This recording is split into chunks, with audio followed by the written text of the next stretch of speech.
Hace 5 años los expertos clamaban, Gap está muerta. Terminada. Terminada. Debería cerrar. Debería vender. Debería hacer cualquier cosa menos continuar. Las tiendas estaban vacías. Los números eran devastadores. CEO tras CEO fracasaba. Campañas de marketing fallaban. El brand era irrelevante. Los jóvenes no lo querían. Los viejos lo rechazaban. Gap simplemente estaba muerta. Pero hoy, 2025, Gap está resucitada. ¿Qué pasó? ¿Cómo una marca que estaba en el cementerio de retailers se levantó de los muertos? ¿Qué CEO en particular logró lo que parecía imposible? Y más importante, ¿qué pueda aprender de la resurrección de Gap? Este es un video diferente, porque no es sobre caída, es sobre renacimiento. Capítulo 1. Los orígenes. Gap fue fundada en 1969 en San Francisco por 2 personas, Doris y Don Fisher. Eran una pareja normal. Don Fisher era ejecutivo de banca. Doris era ama de casa. Pero Don tenía una obsesión. No podía encontrar unos jeans que le quedaran bien. Suena trivial, ¿verdad? Pero ahí está la genialidad. Don pensó, si yo no encuentro jeans que me queden, otros tampoco. ¿Por qué no simplemente compro jeans de productores y los vendo con una marca propia? Así nació Gap. En una tienda tiny, vendían Levi's y otros jeans. El nombre Gap venía de la Generation Gap, el concepto de que los jóvenes eran diferentes a sus padres. Así que Gap sería para los jóvenes. Pero wait, Gap no fue solo sobre jeans. Fue sobre Doris y Don, entendiendo que existía una brecha enorme en el retail, entre ropa cara y ropa barata. Gap estaría en el medio. Ropa de calidad decente, precio accesible, diseño limpio. Los 60 y 70 fueron construction, lenta acumulación, tiendas en California, luego en la costa, luego en el país entero. Pero fue en los 90 cuando Gap explotó. El 90 fue la década de Gap. En ese periodo, una cosa pasó. Gap se volvió la marca de la generación joven de Estados Unidos. Era democrática, era accesible, era simple. No tenías que ser rico, no tenías que tener un estilo particular. Simplemente entraba a Gap, comprabas un jeans azul, un color neutro y estabas listo. Y todo el mundo lo hacía. En 1995, Gap abrió 50 tiendas nuevas. En 1996, 100. El crecimiento fue exponencial. Los 90 fueron el apogeo de Gap. Tiendas en todos lados, en todos los malls, en todas las ciudades. En 1997 había más de 2.000 Gap Stores globalmente. Era una invasión silenciosa, discreta pero omnipresente. Y la compañía entendió algo crucial sobre moda. La simplicidad también es poder. La ropa neutral también es deseable. En una época donde todo era maximalista, Gap fue minimalista. Y ganó. El logo de Gap, simple y azul, se convirtió en un ícono. Como Apple, como Nike. Un símbolo de simplicidad y calidad. Para los 90, Gap era The American Brand. No solo de ropa, era de identidad. Si llevabas Gap, eras americano. Eras joven. Eras accesible. Y lo más importante, la gente la confiaba.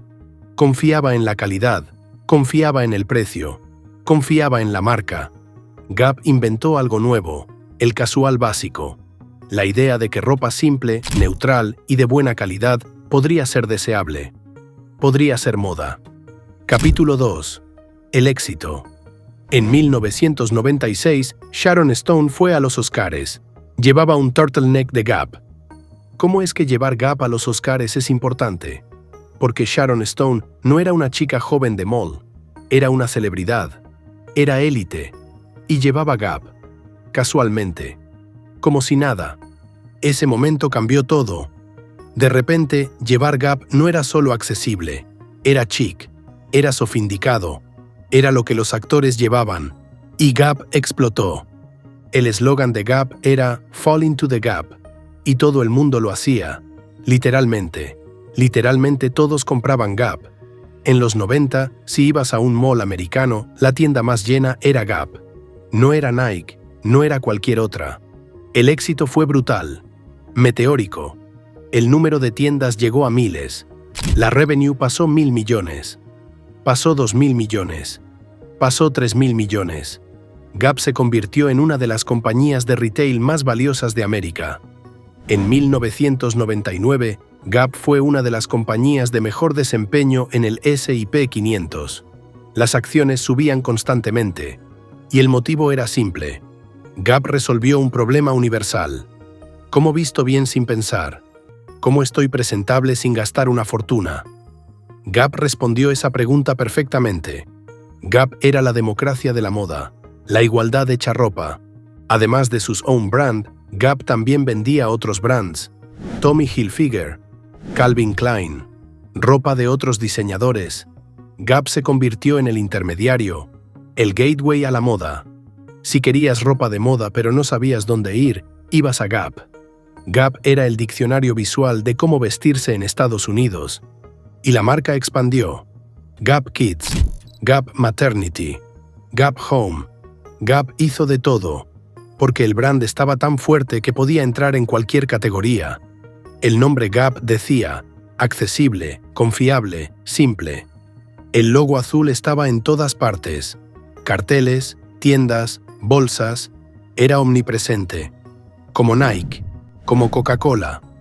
Para fines de los 90, Gap era una institución americana. No era una tienda, era cultura.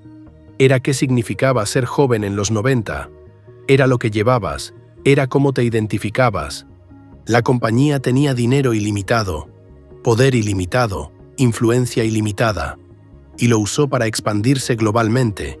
Gap llegó a Europa, llegó a Asia, intentaba ser global. Pensaban que el éxito era infinito, que Gap era demasiado grande para fallar, y funcionó. Durante años funcionó. Gap fue imparable. Las acciones subían, las ganancias aumentaban. Todo era perfecto. El CEO era idolatrado. Parecía que Gap podría crecer para siempre. Y luego, a fines de los 90, algo empezó a cambiar.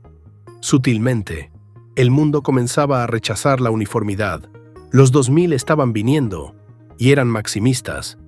Eran sobreexpresión. Eran lo opuesto a Gap. Gap no lo vio, o no lo quiso ver. Capítulo 3. La caída. La caída de Gap no fue un desastre. Fue una muerte lenta por negligencia. Primero, el mundo cambió. Los 2000 fueron sobre maximismo, sobre lujo, sobre marca de diseñador, sobre expresar individualidad.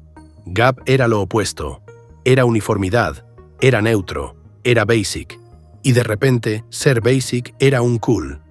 Segundo, Gap perdió su identidad. En los 90s, Gap era clara sobre qué era. Ropa simple y buena. Pero en los 2000, Gap intentó ser todos. Moda trendy, diseño de lujo, experiencias. Intentó reinventarse cada ciclo. Y cuando una marca intenta serlo todo, corre el riesgo de no ser nada. Así que Gap se convirtió en nada. Tercero, el e-commerce llegó y Gap estaba unprepared. Las tiendas físicas que eran su fortaleza se convirtieron en su debilidad. El overhead era insostenible. El costo de renta era enorme. Y online, Gap no era diferente a nadie más. Cuarto, perdieron a los jóvenes.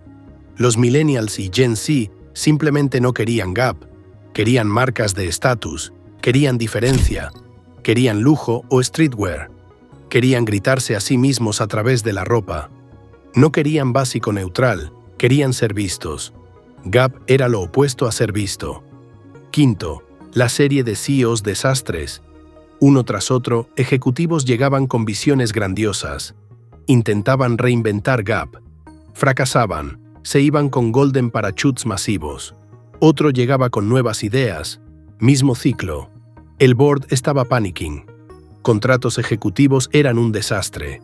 Bonificaciones mientras la compañía se hundía. Y lo más inquietante es que intentaron cosas raras. Kanye West fue contratado como diseñador en 2015.